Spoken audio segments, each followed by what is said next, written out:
Jadi anak-anak muda yang pacaran beda agama, lalu diajak, marilah tinggalkan Yesusmu itu, sayangku, cintaku.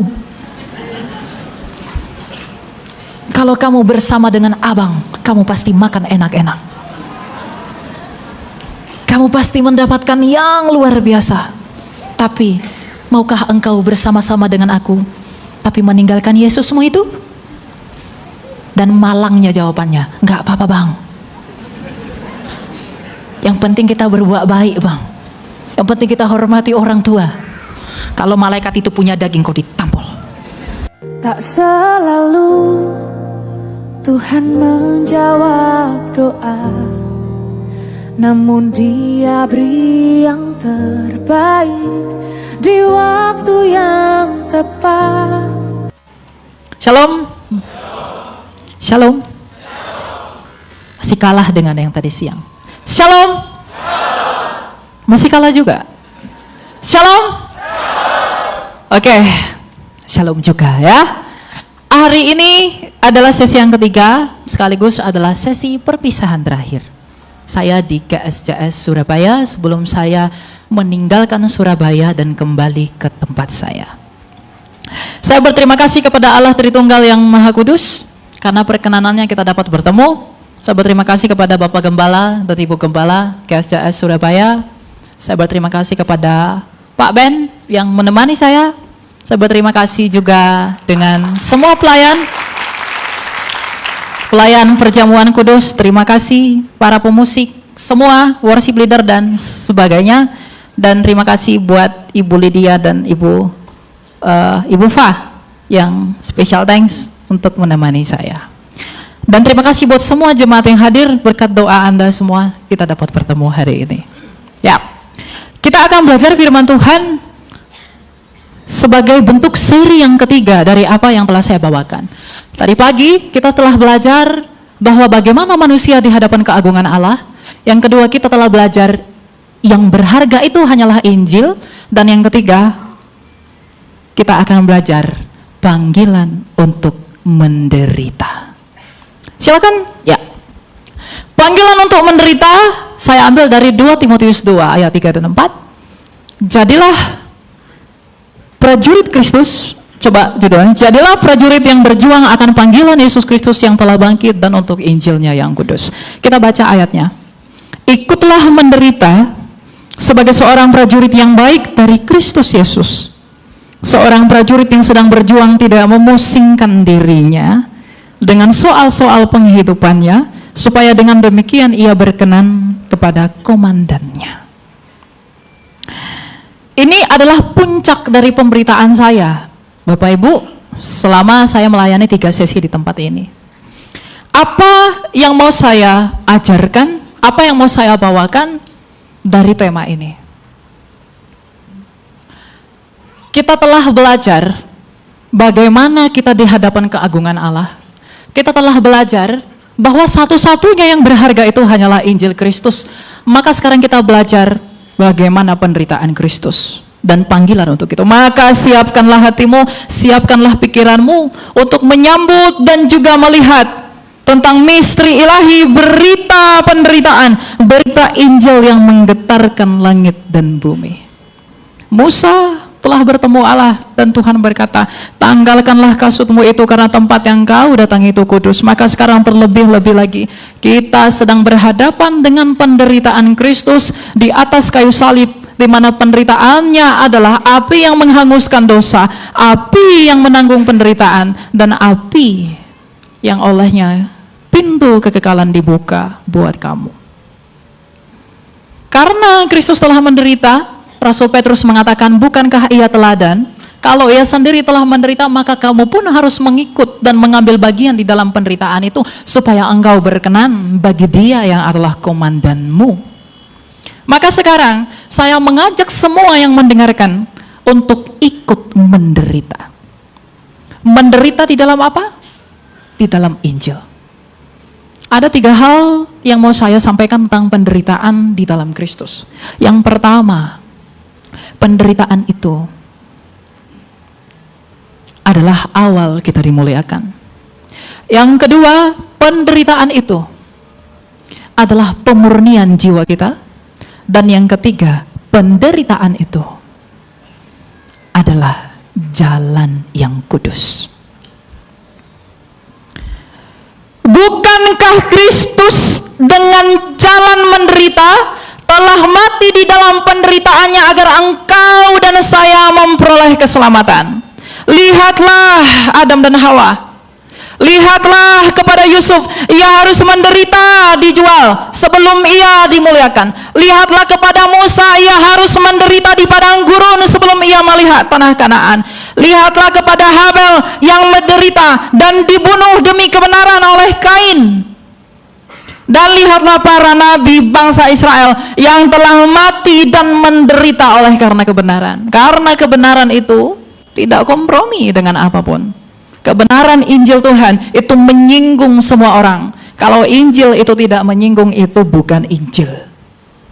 Karena Injil datang sebagai kabar yang kudus, sedangkan kita yang menerimanya begitu berdosa. Maka Injil itu akan membuat kita menderita agar kita sama dikuduskan sebagaimana Kristus menguduskan umatnya.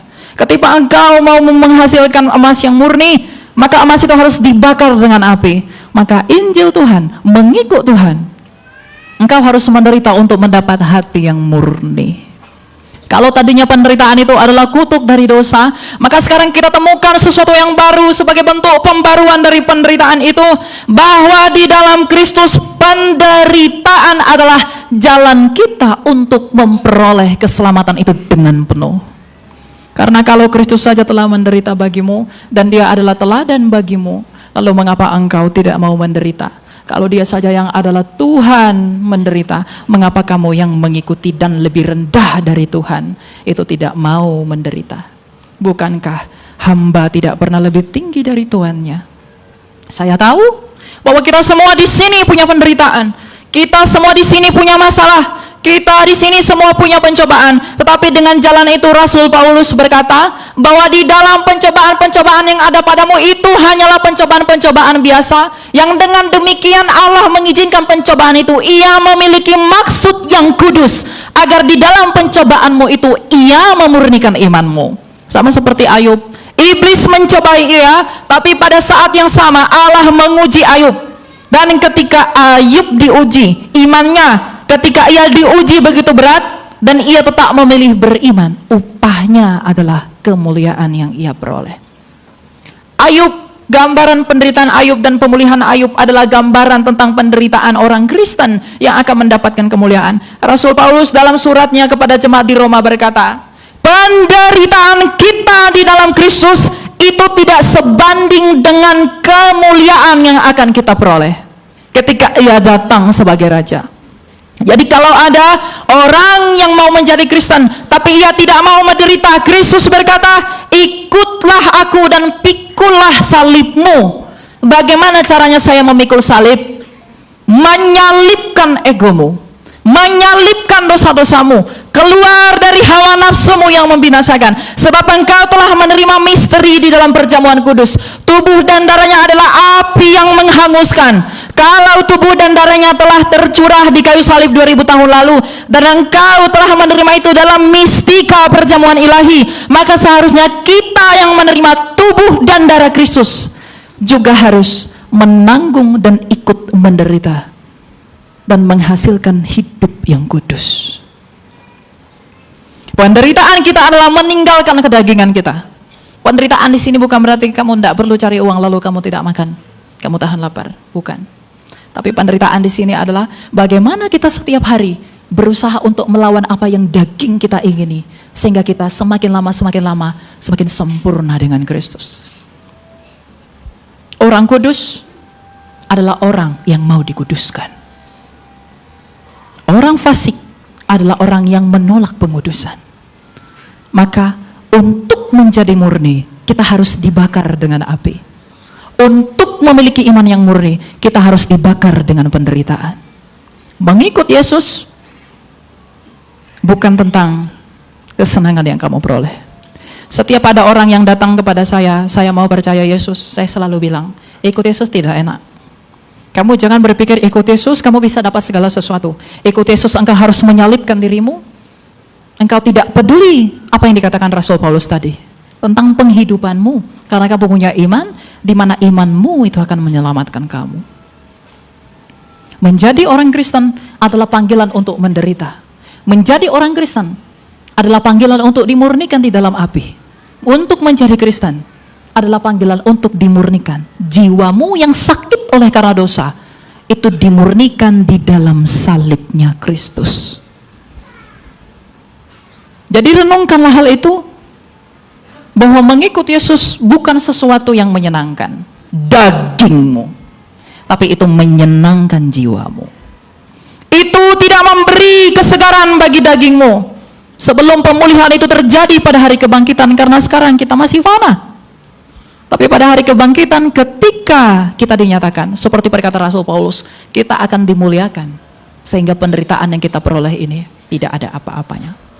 Jadi Bapak Ibu yang sekarang sedang berada dalam pencobaan, sedang di dalam masalah, sedang ada di dalam berbagai problem yang membuat kamu mulai kehilangan iman, yang membuat kamu mulai meragukan Kristus, yang membuat kamu semakin ragu kepada Tuhan, yang membuat kamu mau meninggalkan Tuhan, ingatlah, penyembahan yang terdalam adalah penyembahan di dalam kesakitan.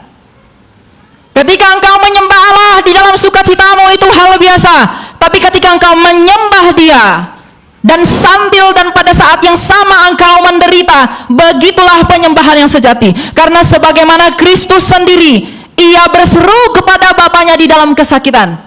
Ia berkata, "Ya Bapa, ampunilah mereka sebab mereka tidak tahu apa yang mereka perbuat." Ia mengagungkan Bapanya yang adalah sumbernya di dalam penderitaannya. Dan kalau Ia teladan, maka engkau dan saya harus mengikuti Dia yang adalah teladan itu. Ignatius, ketika dia mau dimakan di kandang singa, dia berkata, "Biarlah singa-singa memakan tubuhku, agar Kristus yang adalah roti hidup memulihkan aku." Lihatlah kepada para rasul, bagaimana mereka tidak takut mati karena melihat keajaiban Injil Tuhan. Mereka tahu persis bagaimana penderitaan di dalam Kristus. Oleh karena pemberitaan ini aku ditawan, oleh karena pemberitaan ini aku dibenci, tapi aku rela dipandang buruk oleh dunia. Tetapi oleh karena kasihku aku melakukannya, tapi dunia menganggap aku keji. Maka mereka rela mati demi Injil Tuhan. Lihatlah para martir, bagaimana mereka menyerahkan nyawanya bagi Tuhan. Mereka semuanya menderita. Tidak ada di dalam kitab suci ada rasul yang enak ketika menginjili. Tidak ada di dalam kitab suci hamba Tuhan yang enak di dalam pemberitaan mereka. Penolakan sebagaimana Kristus ditolak, Rasul Paulus ditolak, Rasul Yohanes ditolak, Rasul Petrus disalib terbalik. Semua pemberita Tuhan itu dibenci oleh orang-orang yang tak mengenal Allah. Itulah penderitaan para hamba Tuhan. Kalau para hamba Tuhan play safe, bermain aman, engkau hamba daging, bukan hamba Tuhan. Kalau hamba Tuhan bermain aman, kalau hamba Tuhan bermain-main dengan firman Tuhan, kompromi dan mencampurkannya dengan apa yang di luar dari kehendak ilahi dan misteri ilahi itu, yang adalah Injil yang agung itu, engkau bukan hamba Tuhan. Bahkan kalau saya pun mengkompromikan itu dengan pikiran-pikiran saya yang tidak seturut dengan keinginan Kristus, maka buanglah saya, jangan dengarkan saya. Karena Injil itu menelanjangi dosamu. Saya berharap GSJS adalah gereja yang menelanjangi dosa setiap orang yang datang ke tempat ini. Tapi tidak hanya menelanjanginya, tetapi juga menanggung beban penderitaan itu dengan membawa jemaatnya keluar dari penderitaan agar semakin serupa dengan Kristus. Gereja adalah ibu. Makanya di dalam Wahyu 12 ada tentang perempuan yang mengandung yang ada 12 bintang di atas kepalanya. Itu adalah simbol gereja yang didirikan di atas 12 para rasul. Jadi gereja adalah ibu, di mana melalui gereja kita menemukan kasih Allah, melalui gereja kita bisa menemukan terang, dan di dalam dan melalui gereja kita menemukan pertobatan. Maka gereja harus siap menderita sebagaimana gereja mula-mula dianiaya oleh orang-orang jahat. Berbahagialah mereka yang mati sebelum masa kesusahan itu. Berbahagialah mereka yang mati di dalam Kristus. Karena kalau waktu kesusahan itu tiba, anti Kristus itu dinyatakan, mungkin banyak yang murtad meninggalkan dia. Maka panggilan menjadi Kristen, itu panggilan untuk menderita. Kalau ada orang yang mau percaya Yesus karena dia melihat betapa spektakulernya panggung. Kalau ada orang mau percaya kepada Yesus karena ia melihat betapa megahnya gereja. Ujilah dirimu sendiri. Apakah jikalau aku menyediakan 1 lilin di sini dan tidak ada orang, maukah engkau hadir di dalam perjamuan ini? Mengapa engkau datang ke gereja? Mengapa engkau mau beribadah? Mengapa saya datang ke gereja? Mengapa saya mau beribadah? Apa yang saya cari? Saya mencari hadirat Allah atau saya mau memuaskan keinginan saya? Ujilah dirimu, maka aku pun menguji diriku. Mengikut Kristus adalah panggilan untuk menderita. Agar di dalam penderitaan itu kita diuji, di dalam penderitaan itu kita dimurnikan, dan di dalam penderitaan itu ada kerendahan hati. Kalau orang tidak pernah menderita, tidak akan pernah rendah hati. Orang yang tidak pernah menderita tidak akan bisa rendah hati. Karena di dalam penderitaan itulah orang Kristen memahami betapa agung dan besarnya kasih karunia Allah. Di dalam kesakitan itulah dia menyembah Allah. Di dalam kesakitan itulah dia tetap bersyukur. Di dalam kesakitan itulah dia tetap memuliakan Allah. Karena persembahan yang terbesar bagi Allah adalah hati yang hancur. Bukan uangmu, bukan hartamu. Rasul Paulus menyatakan kepada jemaat di Roma bahwa persembahanmu adalah tubuhmu untuk Tuhan dan Tuhan untuk tubuh. Maka gunakanlah seluruh hidupmu, gunakanlah seluruh apa yang kita pakai, gunakanlah seluruh talenta kita, kecerdasan kita, harta kita, dan segala sesuatu yang ada pada kita untuk memuliakan Allah. Dengan demikian itulah jalanmu menderita. Mungkin engkau sangat sulit untuk memberi waktumu bagi saudaramu, tapi ketika engkau rela melawan itu dan akhirnya memberikan waktumu, itulah pengorbananmu dan itulah penderitaanmu. Ada begitu cantik orang di sana, aku ingin bersama-sama dengan dia dan mau berdosa dengan dia. Tetapi kalau engkau melawan keinginanmu itu, itulah penderitaanmu. Ketika ada yang menggodamu dan itu begitu menyenangkan, lalu engkau berusaha menolak keinginan dagingmu itu, itulah penderitaanmu. Ketika ada orang yang berusaha ingin memberikan engkau yang baik tetapi bukan hasil dari yang baik, engkau menolaknya meskipun itu menjanjikan bagi hidup dan dagingmu, itulah penderitaanmu jikalau kamu menolaknya. Artinya apa? Injil yang telah kita perkatakan itu menuntut kita untuk bisa jujur di dalam apa yang dia kehendaki. Jadi menjadi Kristen itu tidak mudah. Tuhan Yesus berkata jalan itu sempit. Jangan ada orang berpikir jalan itu begitu lebar, sehingga dengan kebebasanku, tanpa pertobatanku, tanpa keinginan hatiku yang mau menderita bersama Kristus, sebagaimana Kristus dalam keadaannya sebagai manusia tidak berdosa, dan kita yang mengenakan Kristus dalam baptisan berusaha untuk tidak hidup di dalam dosa. Orang yang seperti itu adalah orang yang diperkenankan Allah. Sekarang tanyakan pada hatimu, apakah engkau mau rela menderita, melepaskan semua keinginan dagingmu, melepaskan semua hawa nafsumu yang membinasakanmu, melepaskan semua yang membuatmu semakin jauh dari Allah dan semakin hidup di dalam dosa? Kalau kita tidak mau melepaskan itu, berarti kita tidak mengenal Tuhan. Adalah kekejian kalau kita mengatakan saya orang yang diselamatkan, tapi kita tidak punya hati yang mau menderita bagi Kristus. Adalah kekejian bagi orang Kristen mengatakan aku pasti diselamatkan, tapi pada saat yang sama ia tidak mau menanggalkan manusianya yang lama. Dan adalah kekejian bagi orang yang mengatakan aku sudah diselamatkan, bagi orang yang tidak mencintai salib Tuhan. Karena mungkinkah ada cinta tanpa pengorbanan? Adakah cinta tanpa pengorbanan? Bagaimana kamu tahu bahwa Allah itu mengasihimu? Tapi Injil Yohanes begitu agung mengatakan, karena begitu besar kasih Allah akan dunia ini, sehingga ia mengaruniakan, berkorban buat Tuhan, buat kita manusia. Maka kita pun harus mau melakukan hal yang sama. Mengorbankan waktu kita, mengorbankan pikiran kita, mengorbankan apa yang ada pada kita bagi kemuliaan Allah. Karena di dalam hal itulah cintamu dinyatakan. Mungkinkah engkau menyatakan aku mencintaimu, tapi engkau tidak mau berkorban bagi dia yang kamu cintai? Untuk itulah mengikut Yesus adalah panggilan untuk menderita. Juallah semua dan ikutlah aku. Tinggalkan semua dan ikutlah aku. Biarlah orang mati menguburkan orang mati.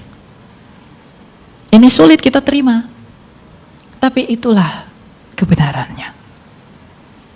Tapi ada penghiburan bagi kita, bahwa orang Kristen yang mengaku sebagai Kristen, kalau kita punya hati, punya motivasi yang kuat di dalam hati kita, di atas perenungan kita akan salib Tuhan itu, kita mau berubah, kita mau keluar dari kesalahan kita mau keluar dari segala kenajisan kita mau keluar dari segala dosa-dosa kita. Tuhan akan memampukan kita kalau kita mau untuk keluar. Jangan hina karunia Allah dengan menghamba pada dua Tuhan. Engkau tak bisa. Ini bukan teguran buat Anda, ini teguran buat saya juga. Firman Tuhan ini adalah pedang yang menusuk kamu dan menusuk saya. Saya mengatakan ini bukan karena saya sudah sempurna di dalam pertobatan saya. Tapi saya mengatakan ini agar kamu semua, kita semua juga ikut berjuang di dalam perjuangan para hamba-hamba Tuhan. Kalau kamu mau cari yang sempurna, tak ada yang sempurna. Semua bercacat celah. Tapi keinginanmu itu untuk menjadi sempurna, apakah ada? Salib Tuhan itu bukti cintanya. Tapi jangan lupa, salib Tuhan juga bukti pengorbanannya dan bukti penderitaannya. Maka kalau kamu selalu melihat kepada salib, mungkinkah engkau hanya menerima kasihnya tapi tidak mau menerima penderitaannya? Jadi kalau kamu sekarang di dalam masalah, siapapun yang ada di dalam masalah, di dalam pencobaan, di dalam ujian apapun yang ada dalam hidupmu, ingatlah satu hal, berbahagialah kamu yang sedang diuji. Berbahagialah kamu yang sedang menderita. Di dalam penderitaan itulah kamu sedang diberi kesempatan untuk membuktikan bahwa kamu murni atau tidak. Berbahagialah emas ketika dibakar dalam api agar tidak ada logam-logam yang tidak emas. Berbahagialah emas yang dibakar di dalam suhu yang paling panas agar di dalam ia tidak ada yang tidak emas. Berbahagialah kamu kalau kamu menderita agar di dalam kamu tidak ada kepalsuan. Di dalam kamu tidak ada yang tidak murni. Tapi ketika engkau bebas, engkau bisa keluar di dalam penderitaan itu, jiwamu menjadi murni. Sama seperti Ayub yang pada akhirnya murni, sama seperti para martir yang memang murni, sama seperti para rasul yang memang murni.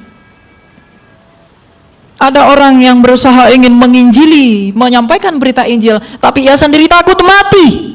Saya tidak mengajak Anda untuk mati. Saya mengajak Anda untuk cinta kepada kebenaran Tuhan. Tapi cinta itu adalah pengorbanan. Dan Anda harus mau menderita di dalam pengorbanan itu. Semua orang punya hal-hal yang mereka temui dalam hidupnya yang membuat ia, aduh kalau aku kasih ini, kalau aku lakukan ini, aku jadi nggak begini dong, aku jadi begini dong, aku jadi begini dong. Cintamu dan kasihmu kepada Allah terlihat dari apa yang kamu lakukan itu. Jadi menderitalah bersama Kristus, karena kemuliaan yang akan kamu terima di dalam iman dan pengharapanmu tidak sebanding dengan penderitaan yang kamu miliki. Dengan penderitaan itu, itulah jalan kita dimurnikan. Di dalam penderitaan itu, itulah jalan kita dibuktikan. Melalui penderitaan kita akan terlihat apakah kita orang yang setia atau tidak. Kalau kita menemui ada hal-hal yang tidak setia dalam hati kita, maka kita evaluasi, koreksi diri, bertobat, mencari hal-hal yang baru dari Tuhan, agar kita semakin sempurna, sempurna, dan sempurna. Ingat, jalan itu sempit. Jalan itu sempit. Kristus menderita, mengapa engkau tak mau menderita? Puji Tuhan, haleluya, ketika kita memperoleh apa yang kita mau. Tapi mengapa Tuhan begini? Apakah engkau Tuhan? Apakah aduh aku mau cari yang lain aja? Aku mau meninggalkan Tuhan aja karena kamu menderita. Padahal kita lupa bahwa sebenarnya penderitaan adalah cara Tuhan untuk membuktikan kamu orang percaya atau tidak. Kamu orang yang sungguh-sungguh atau tidak? Makanya Alkitab ini begitu agung, Bapak Ibu. Tokoh di dalam Alkitab, para nabi, dibunuh oleh orang Israel, berusaha dibunuh orang Israel, dan mereka tetap setia kepada Allah. Itu mereka murni. Rasul-rasulnya Tuhan juga dibunuh dengan begitu rupa. Itu membuktikan mereka murni. Tapi pertanyaannya sekarang, apakah Elia Myron itu murni? Belum tentu, karena saya belum mati. Apakah sahabat-sahabatku itu murni?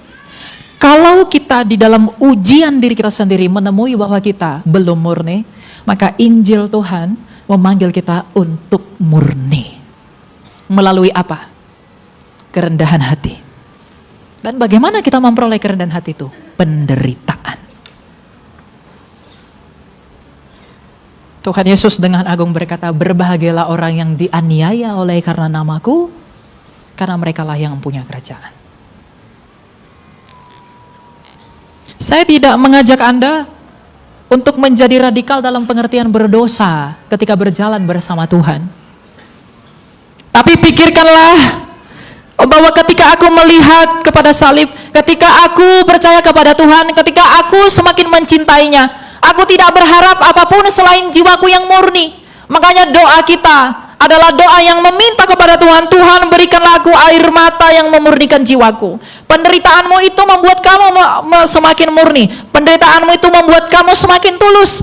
Karena engkau tidak melihat hal-hal yang begitu wah untuk kebaikan dagingmu. Tapi engkau melihat bahwa Tuhan itu yang memurnikan jiwaku. Sebagaimana ia menderita, aku pun turut mengambil bagian di dalam hal itu. Aku turut mengecap apa yang Kristus kecap. Apakah begitu adil kalau kita mengecap kebangkitan Kristus? Apakah adil kalau kita mengecap kemuliaan Kristus? Tapi kita tidak mau mengecap penderitaan Kristus. Kita terlalu bersemangat kalau berbicara kita akan bertemu dengan Dia di awan-awan. Kita akan menyaksikan hari kebangkitan. Dia adalah hakim yang menyala seperti api, yang menghanguskan orang berdosa. Tapi ketika kita berbicara, apakah kamu mau juga menderita sama seperti Kristus yang menderita? Apakah kamu juga mau dianiaya sama seperti Kristus dianiaya? Apakah kita mau merasakan apa yang Kristus rasakan, dibenci oleh banyak orang oleh karena kebenarannya? Kalau kita tidak mau, maka bukan Kristus yang benar itu yang kamu kenal. Kamu mengenal Kristus yang happy-happy saja. Maka panggilan Injil itu memanggil kita dengan jalan memperdamaikan manusia kepada Allah. Maka manusia itu harus dimurnikan. Kenapa Adam dan Hawa itu perlu diuji melalui pohon pengetahuan? Agar ia dimurnikan, yang dengan jalan itu ia dapat serupa dengan Allah. Ingatkah kita bahwa manusia diciptakan untuk menjadi segambar dan serupa dengan Allah? Dan untuk menjadi serupa dengan Allah, manusia itu diuji. Tapi pada akhirnya manusia itu gagal menjadi serupa dengan Allah karena ia berdosa, karena ia tidak taat. Maka kalau kita mau menjadi serupa dengan Allah, karena kita semua ini adalah gambar Allah yang telah kehilangan kemuliaan Allah, maka untuk bisa menjadi serupa dengan Dia, menderitalah di dalam ujian iman. Agar kita murni, dan di dalam kemurnian itu kita bermegah. Bukan sombong, tapi bermegah. Bahwa Tuhan mengizinkan aku menderita, Tuhan memurnikan aku, Tuhan memurnikan jiwaku melalui apa yang Ia izinkan dalam hidupku, agar aku sendiri bersuka cita, karena di dalam penderitaanku aku menemukan Kristus yang juga telah menderita. Ini tidak menyenangkan telinga Anda, saya tahu itu. Tapi saya bukan mau menyenangkan Anda. Ini bukan yang Anda harapkan. Tapi inilah kenyataannya. Maka marilah menderita bersama Kristus karena Injilnya. Karena di dalam kabar baik itu tidak bermakna selalu baik. Kabar baik itu adalah hasil yang baik yang diperoleh dari pemurnian melalui penderitaan. Maukah Anda menderita bersama Tuhan? Maukah Anda diuji bersama Tuhan? Tidak ada yang mau kan? Apakah Anda mau? Ketika saya katakan, apakah engkau mau diberkati? Pasti amin. Tapi Anda lupa berkat yang terbesar adalah kemurnian jiwamu melalui penderitaan itu.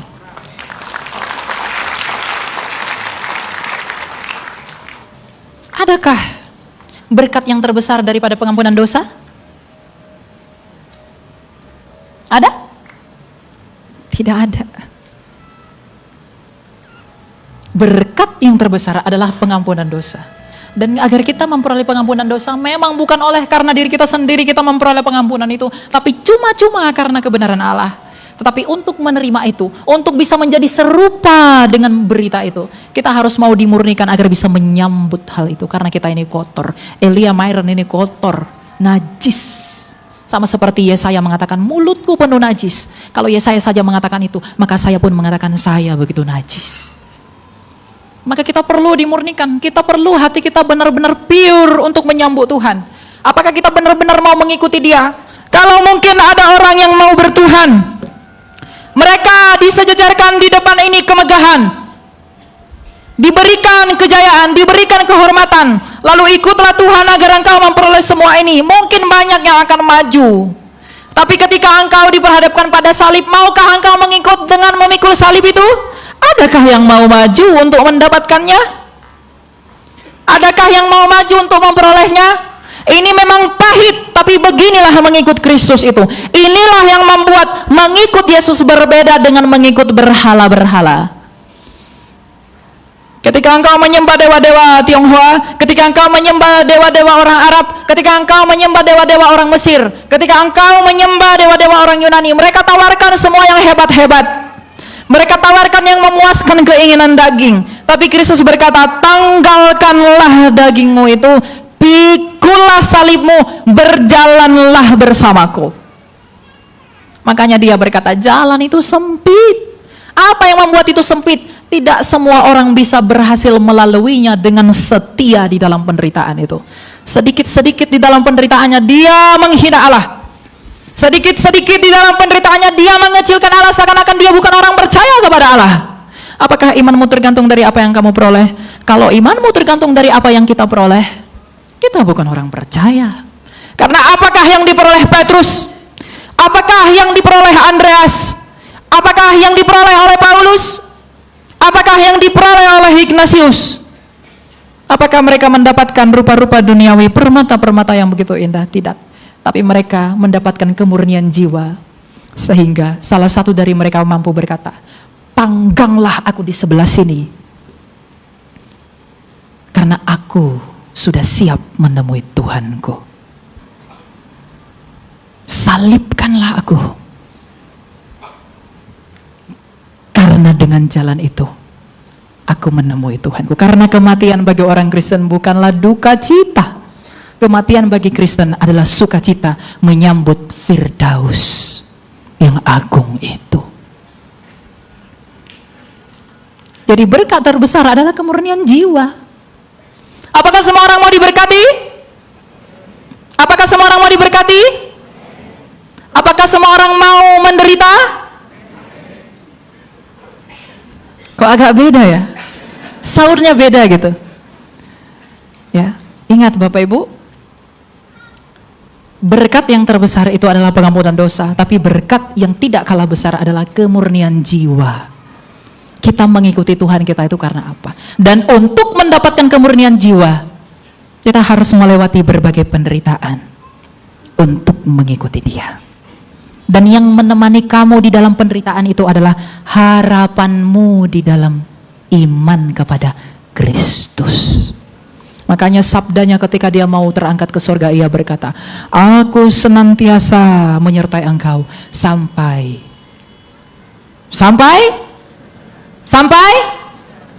kesudahannya. Pikul salib Tuhan, engkau mungkin berat membawa itu, tapi apa yang dihasilkan oleh beban itu? Kemurnian jiwamu. Tetapi di dalam penderitaan itu, kamu pada saat yang sama memiliki pengharapan dari apa yang kamu pikul itu.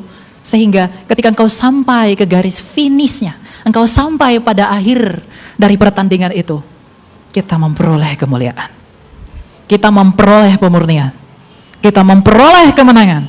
Karena itulah kemenangan yang sesungguhnya. Kemenangan yang sesungguhnya adalah kita memiliki motivasi, kita memiliki iman, dan memiliki jiwa yang murni. Dan untuk mendapatkan itu semua tidak ada cara selain mau menderita bersama Kristus. Barang siapa yang berhikmat, biarlah ia mendengar. Tapi tidak hanya mendengar, tapi juga melakukannya. Mari sama-sama melakukan dan berjuang bersama, agar tak satu pun di antara kita semua yang akan luput ketika ia datang sebagai raja untuk menyongsong dia dalam kebangkitan itu. Karena ia akan mengatakan, engkau anakku yang setia, engkau rela menderita demi aku, engkau tidak menghina aku karena engkau kuizinkan menderita. Engkau tetap bersyukur kepadaku meskipun engkau kesakitan. Engkau tetap memuji aku dengan mulutmu meskipun engkau kesukaran. Engkau tetap bersyukur meskipun aku belum memberikan jawaban. Engkau tetap berharap meskipun belum ada tanda pengharapan itu. Engkau tetap mau setia meskipun engkau di dalam kesakitan. Maka inilah kemuliaan yang engkau peroleh dari imanmu itu. Maka dengan alasan ini tidak ada alasan, tidak ada penderitaan untuk mengikut Kristus. Mengikut Kristus memang harus menderita. Menderita di dalam kebenaran. Inilah pesan Injil. Injil memang kabar baik. Tetapi ingat khotbah saya yang sebelumnya, ada tuntutan Injil itu. Tuntutannya ini, menderitalah, berjuang di dalam perjuangan kita keluar dari dosa-dosa kita. Menderitalah dengan menolak yang lain yang begitu menggiurkan, tapi mengajak kamu untuk keluar dari Kristus. Wah, saya sebagai manusia pasti tergiur, Bapak Ibu. Ditawarkan kekayaan, wah, jabatan apa segala macam. Tapi saya di sini tidak dapat apa-apa. Lalu dia bilang, mari ikut saya, kamu dapat ini. Daging saya itu tergiur sekali. Tapi ketika engkau menolak itu, engkau menutup matamu pada itu semua, tetap setia pada Kristus, itulah penderitaanmu. Jadi anak-anak muda yang pacaran beda agama, lalu diajak, marilah tinggalkan Yesusmu itu, sayangku, cintaku. Kalau kamu bersama dengan abang, kamu pasti makan enak-enak. Kamu pasti mendapatkan yang luar biasa. Tapi maukah engkau bersama-sama dengan aku, tapi meninggalkan Yesusmu itu? Dan malangnya jawabannya, enggak apa-apa bang. Yang penting kita berbuat baik bang. Yang penting kita hormati orang tua. Kalau malaikat itu punya daging, kau ditampol. Apa-apaan ini? Berarti tidak mau menderita bukan? Enggak apa-apa bang. Padahal tadi Rasul Paulus menasehati anak rohaninya Timotius. Orang-orang yang menderita menjadi prajurit Kristus tidak pusing tentang penghidupannya, agar ia berguna bagi komandannya. Jadi kalau orang-orang meninggalkan Yesus karena ia pusing penghidupannya, pusing makan apa, pusing naik apa, maka orang-orang itu adalah orang-orang yang akan binasa dalam kebodohannya. Karena ia mau menukar kekekalan dengan kefanaan. Ia mau menukar emas dengan seng. Ia mau menukar permata dengan batu bata. Ya mungkin Anda bosan mendengarkan ini, karena dari tadi khotbah saya tentang itu semua. Tapi saya begitu semangat mengkhotbahkan ini, saya begitu semangat menceritakan ini, karena kalau kita merenungkan semua tema pemberitaan Injil ini, semua pemberitaan Alkitab ini, itu adalah tentang keagungan Tuhan di dalam karyanya, yang di dalamnya ketika kita mau mengambil bagian, kita harus melalui ujian yang disebut penderitaan bagi kemurnian jiwa. Tidak ada yang lebih agung, buku apapun tidak ada yang lebih agung dari ini. Oleh karena itu, marilah menderita bersama Kristus. Jangan tawar hatimu kalau engkau menderita, tapi tetaplah berpengharapan, berproses sampai engkau menemukan kemuliaanmu yang akan dinyatakan. Semua bangga punya Yesus? Semua bangga punya Kristus? Semua mau diberkati dong? Semua mau menderita juga? Semua mau setia? Kemuliaan hanya bagi Allah. Tak selalu Tuhan menjawab doa, namun Dia beri yang terbaik di waktu yang tepat.